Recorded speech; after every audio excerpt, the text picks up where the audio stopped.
하나님께서 오늘 우리에게 주시는 말씀은 시편 30편 1절에서 12절까지 말씀입니다. 구약성경 822쪽에 있습니다. 여호와여, 내가 주를 높일 것은 주께서 나를 끌어내사 내 원수로 하여금 나로 말미암아 기뻐하지 못하게 하심이니이다.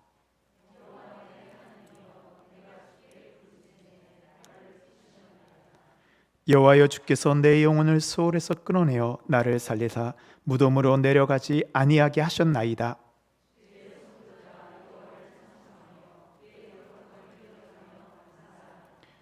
그의 노염은 잠깐이요 그의 은총은 평생이로다. 저녁에는 울음이 깃들을지라도 아침에는 기쁨이 오리로다.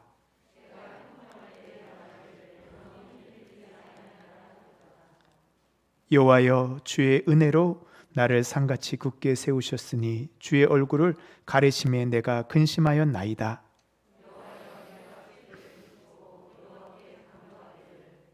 내가 무덤에 내려갈 때에 나의 피가 무슨 유익이 있으리요? 진토가 어떻게 주를 찬송하며 주의 진리를 선포하리이까?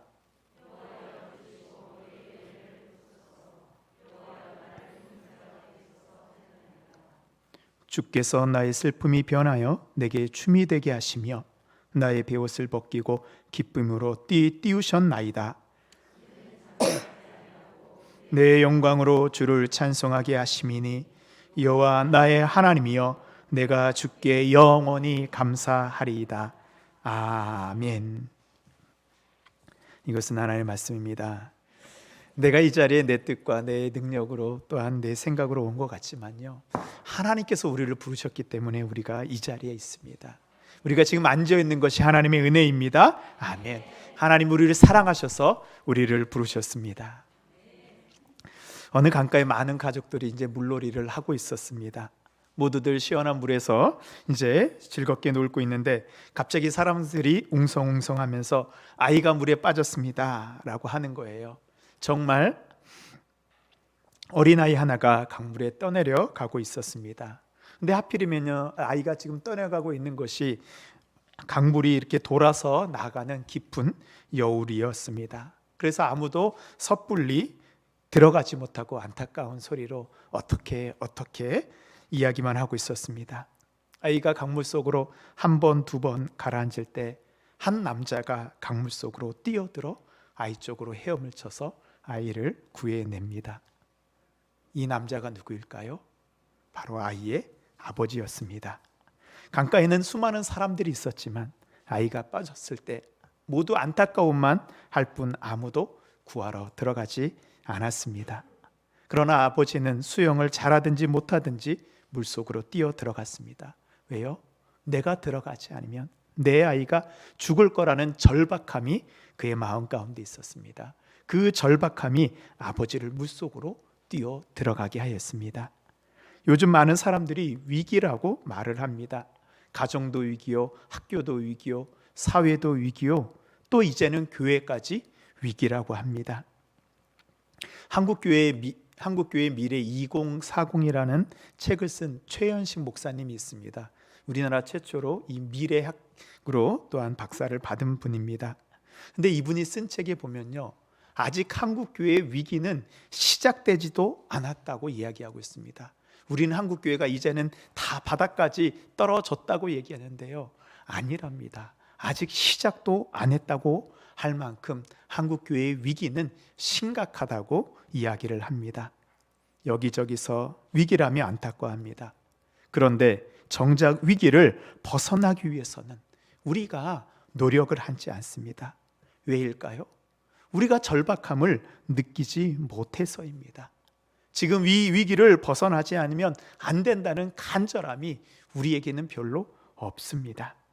우리가 신앙생활을 하면서 우리가 마음 가운데 내가 정말로 열심히 간절히 기도하고 싶은 마음이 있어요.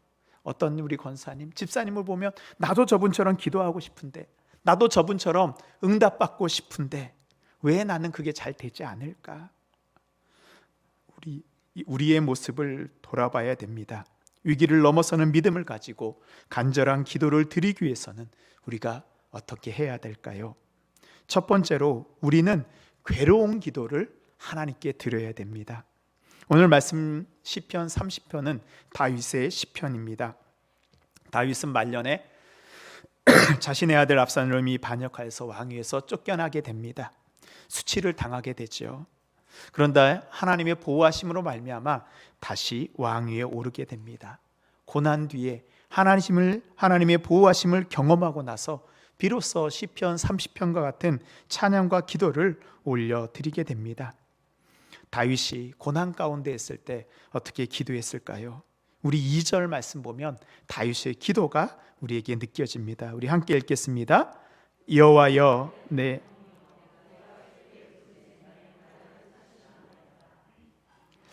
다윗이 어떻게 기도했다고요? 내가 주께 부르짖었으며.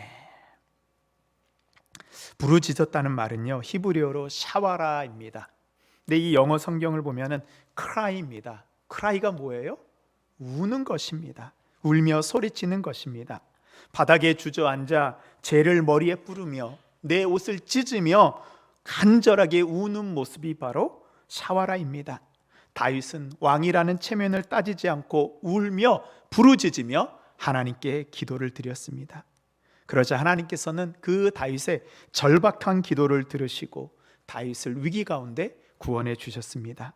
하나님께서는 절박한 마음으로 울며 간절히 기도하는 우리의 기도를 외면하지 않습니다.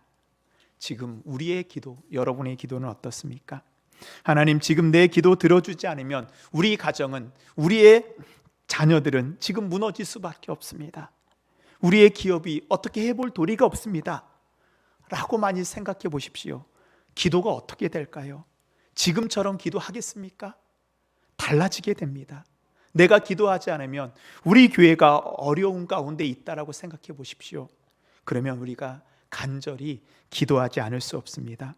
오늘 예배와 기도의 자리에 오신 성도 여러분, 오늘 우리의 마음에 내가 기도하지 않으면 안 된다라는 절박한 마음을 가지고 기도해 보십시오.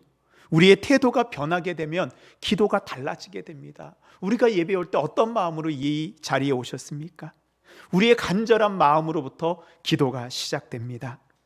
하나님께서는 우리의 마음의 중심을 보신다라고 말씀하셨습니다. 사무엘상 16장 7절에 보면요, 여호와께서 사무엘에게 이르시되 그의 용모와 키를 보지 말라. 내가 이미 그를 버렸노라. 내가 보는 것은 사람과 같이 아니하니 사람은 외모를 보거니와 나 여호와는 중심을 보느니라 하시더라. 여호와 하나님 지금 우리의 중심의 마음이 상태가 어떤지 보고 계십니다.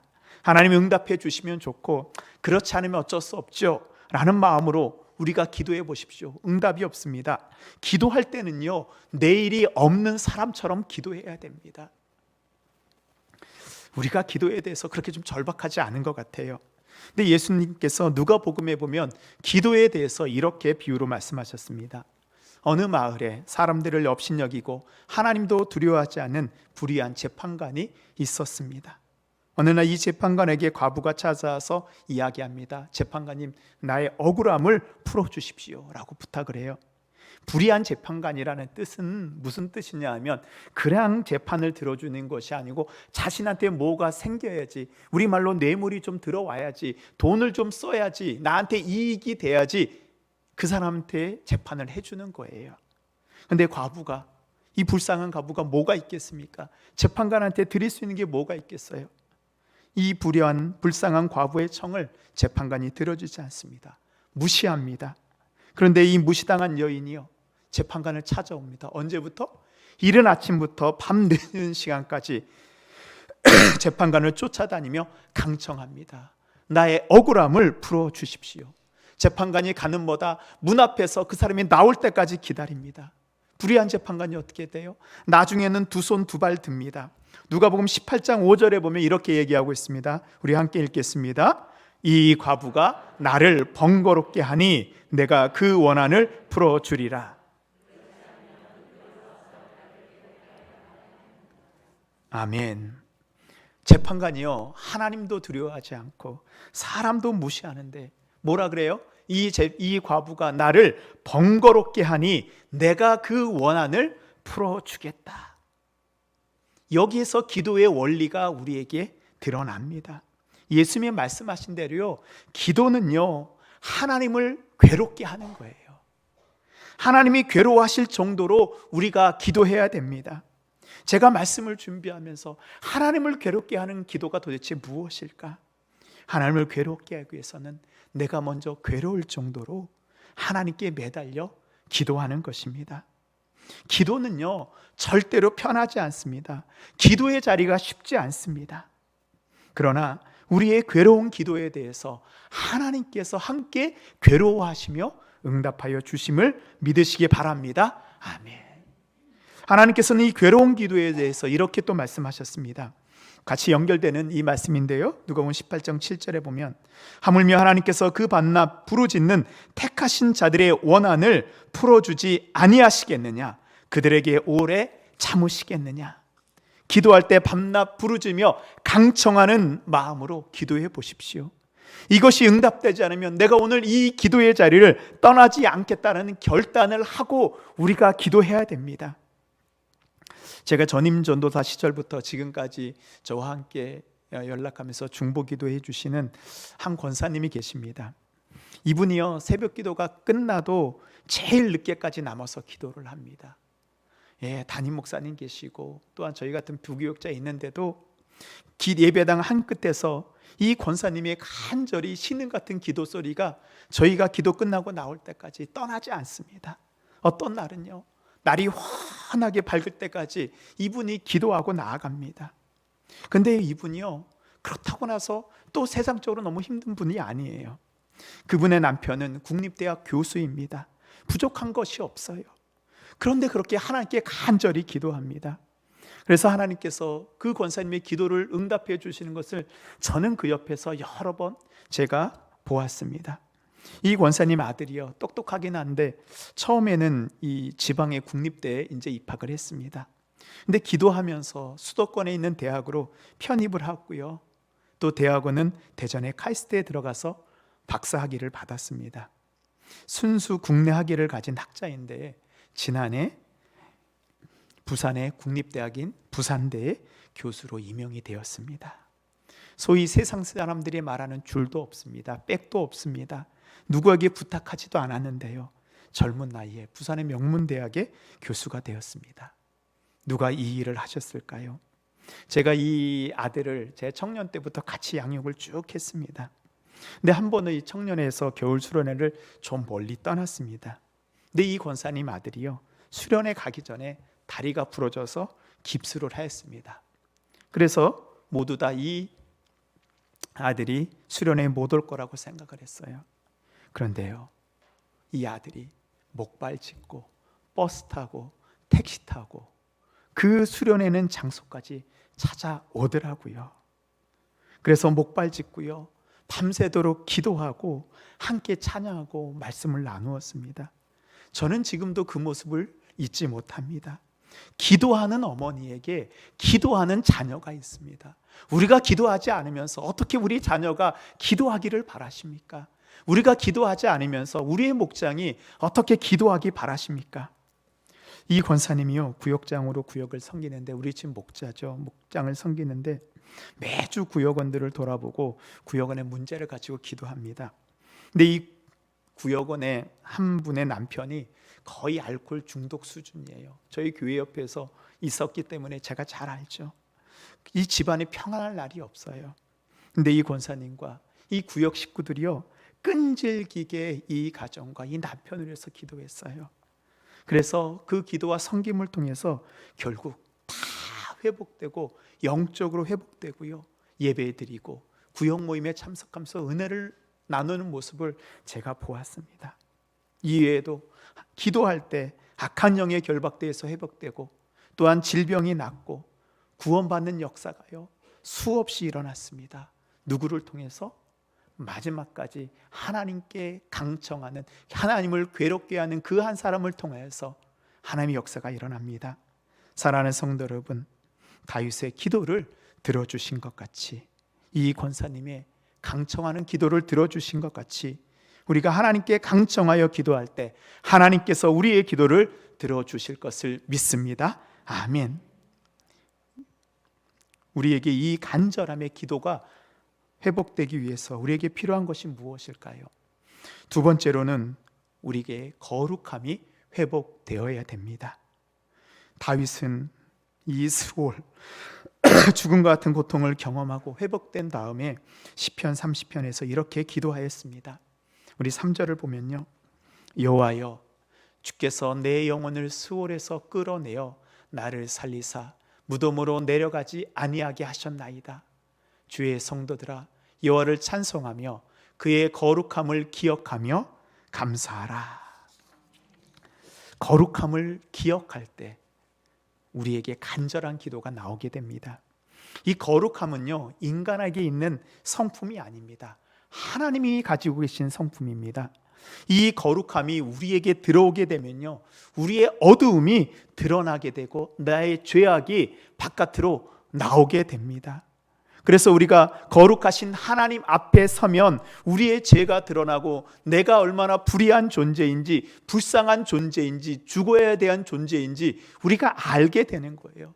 근데 우리가 그거를 모르잖아요. 왜? 우리가 거룩하신 하나님 앞에 서려고 하지 않습니다. 계속 피하려고 합니다. 그래서 이사야 선지자는요, 이스라엘 백성들에 대해서 이렇게까지 이야기합니다.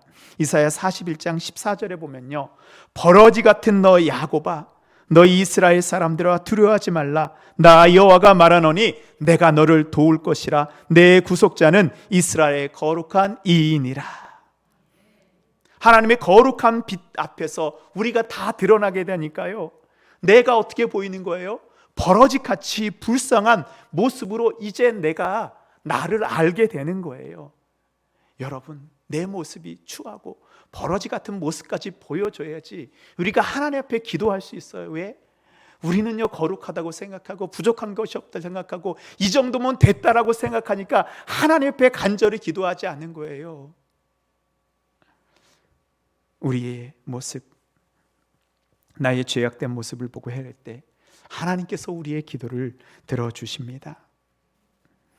어떤 분들은 우리가 절박한 기도를 드리세요 라고 하면 우리는 먼저 나의 문제, 나의 어려움, 나의 상황을 하나님 해결해 주십시오. 맞지요? 이런 기도가 절박한 기도 맞습니다. 그런데 우리가 더 절박한 기도, 버러지 같은 내 모습을 보게 되면요, 하나님의 거룩하심 앞에서 나오는 그 절박한 기도는 바로 이것입니다. 하나님, 죄악된 내 모습을 하나님 앞에서 거룩하게 살지 못한 것을 하나님 용서하여 주십시오 라는 탄식의 기도입니다. 나의 죄로 인하여서, 나의 부족함으로 인해서 하나님의 영광을 가리운 것을 안타까워하며 회개하는 기도입니다. 사랑하는 성도 여러분, 우리가 교회를 위해서 기도할 때 어떻게 기도하십니까? 우리가 정말로 교회를 위해서 기도할 때 우리가 안타까워야 될 것은 우리 교회가 이 거룩한 교회의 사명을 감당하지 못한 것을 우리가 안타까워하면서 회개해야 됩니다. 우리 교회가 최선을 다해서 예배하지 못한 것을 회개해야 됩니다. 이 땅에 죽어가는 영혼을 보면서도 우리가 울며 그들에게 나아가지 못한 것을 우리가 회개해야 됩니다. 가난하고 어려운 이웃들을 돌아보라는 말씀에 순종하지 못한 것을 우리가 회개해야 됩니다. 그들을 주님께로 인도하지 못한 것, 우리가 거룩한 교회로 살지 못한 죄를 내어놓고 우리가 회개해야 되는 것, 이것이 바로 우리 교회를 위한 우리의 기도입니다. 코로나19를 겪으면서 교회의 모든 것이 멈춰버렸습니다. 우리뿐만 아니라 한국교회가 다 멈춰버렸죠. 시계 제로의 상태입니다. 어쩔 수 없다라고 말을 하면서 문제는 우리가 당연하게 여겨버렸습니다. 그런데 하나님은 우리를 어떻게 보실까요? 우리가 기도하지 않고, 우리가 예배하지 않고, 우리가 구역에 함께 모여서 서로를 위해서 돌보지 않아도 이제는 당연하게 여겨져 버렸어요. 우리의 마음이 굳은 마음이 되어 버렸습니다. 우리는 당연하게 여길지 모르지만 하나님은 당연하게 여기실까요? 아닙니다. 이제는 우리가 당연하게 여겨서는 안 됩니다. 우리 모든 성도들이, 우리 교회에 있는 모든 부서들이, 지단체들이 이제는 우리 교회가 모두 일어나 하나님께서 우리에게 주신 그 사명을 다시 감당하며 나아가야 될 때입니다. 오늘 우리가 안타까운 마음으로 이렇게 기도해야 됩니다. 하나님, 제 눈에는 하나님이 안타까워하는 그 사람이 보이지 않습니다. 이거를 우리가 안타까워해야 돼요. 하나님, 내가 복음 들고 세상 가운데 나아가지 못한 것, 하나님, 이것이 안타깝습니다. 한 영혼을 살리고 수많은 영혼을 구해야 되는 교회가 되어야 되는데 우리 교회가 그렇지 못한데도 당연히 여기고 있는 것을 하나님 안타깝게 여겨 주시옵소서. 우리가 안타까운 마음으로 우리가 울며 기도할 때 하나님께서는 우리의 슬픔을 기쁨으로 바꾸어 주신다 말씀하셨습니다. 우리 11절 말씀입니다. 주께서 나의 슬픔이 변하여 내게 춤이 되게 하시며 나의 베옷을 벗기고 기쁨 띄우셨나이다. 아멘. 성도 여러분, 우리가 애통하며 기도할 때, 나의 거룩하지 못한 것을 회개하며 기도할 때 우리는 비로소 절박한 기도, 간절한 기도를 하나님께 기도할 수 있고 하나님이 우리에 대해서 응답해 주십니다. 하나님께서는 우리의 슬픔의 애가를 바꾸어 즐거움의 춤이 되게 하시고 고통의 베옷을 벗기시고 기쁨의 옷을 입혀 주실 것을 믿습니다. 아멘. 이제 마지막으로 하나님, 나를 고쳐 주십시오. 기도해야 됩니다. 오늘 말씀의 제목은 나를 고치소서입니다. 다윗이 하나님께 부르짖을 때 하나님께서 고쳐 주셨다고 다윗은 고백하고 있습니다. 우리 30편 2절 말씀 우리 합동하도록 하겠습니다. 여호와 내 하나님이여, 내가 주께 부르짖음에 나를 고치셨나이다. 아멘. 하나님 어떤 하나님이라고요? 우리를 고치시는 하나님입니다. 우리가 부르짖을 때 하나님이 우리를 고쳐주십니다. 우리가 부르짖어야 됩니다. 하나님, 우리의 가정을 고쳐주십시오. 하나님, 우리의 사회를 고쳐주십시오. 하나님, 우리의 교회를 고쳐주십시오. 제가 부임하고요, 이 3일 밤 수요 예배 기도회를 준비하면서 하나님께서 저에게 주신 마음이 있어요. 무슨 마음이냐 하면, 우리가 기도할 때 이 기도의 시간을 통해서 하나님께서 우리를 고쳐주신다는 그런 믿음을, 그런 확신을 저에게 주셨습니다. 아멘. 이게 저만의 믿음이 아니고 우리 모든 성도님들, 우리 교회가 하나님을부터 받는 믿음임을 믿으시기 바랍니다. 아멘. 마태복음 8장에 보면요, 한 백부장이 하인이 병으로 고통당하는 것을 보고 예수님께 나와서 병을 고쳐달라고 간구합니다. 그때 예수님께서 이렇게 말씀하십니다. 이르시되 내가 가서 고쳐주리라. 예수님께서 고쳐주겠다는 약속을 하여 주시고 예수님이 약속하신 대로 응답하여 주십니다. 13절 보면요, 예수께서 백부장에게 이르시되 가라, 내 믿음대로 될지니라 하시니 그 즉시 하인이 나으니라. 왜 우리에게 이런 믿음이 없어요? 왜 예수님께 나아가지 않습니까? 왜 주저주저 하십니까? 하나님이 우리를 고쳐주신다는 믿음을 가질 때 하나님이 우리 안에 역사하십니다. 아멘. 그래서요, 다윗은 기도에 대해서 이렇게 고백했습니다. 우리 30편 5절 함께 읽도록 하겠습니다. 그의 노염은 잠깐이요 그의 은총은 평생이로다. 저녁에는 울음이 깃들을지라도 아침에는 기쁨이 오리로다. 아멘. 기도하는 우리에게도 하나님의 노염이 임할 수 있습니다. 그래서 그 노염으로 우리에게 시련과 고통이 있습니다. 그런데 이 시련과 고통을 통해서 우리는 하나님께 기도하고 돌아갈 수 있어요. 그래서 하나님의 노염은 우리를 심판하시는 도구가 아니라 우리를 치료하시는 하나님의 수술 도구입니다. 날카로운 메스가 우리의 환부를 찌를 때 우리는 고통스럽습니다. 그러나 하나님께서는 그때 우리의 골마 터진 상처를 잘라내시고 그것을 싸매시며 우리를 고쳐주십니다. 노염의 순간, 고통의 순간은 잠깐입니다. 그러나 하나님의 치료하심으로 말미암아 기쁨의 순간, 은혜의 순간은 우리의 삶 가운데 영원함을 믿으시기 바랍니다. 아멘. 그 잠깐의 고통을 우리가 믿음으로 이겨내야 됩니다.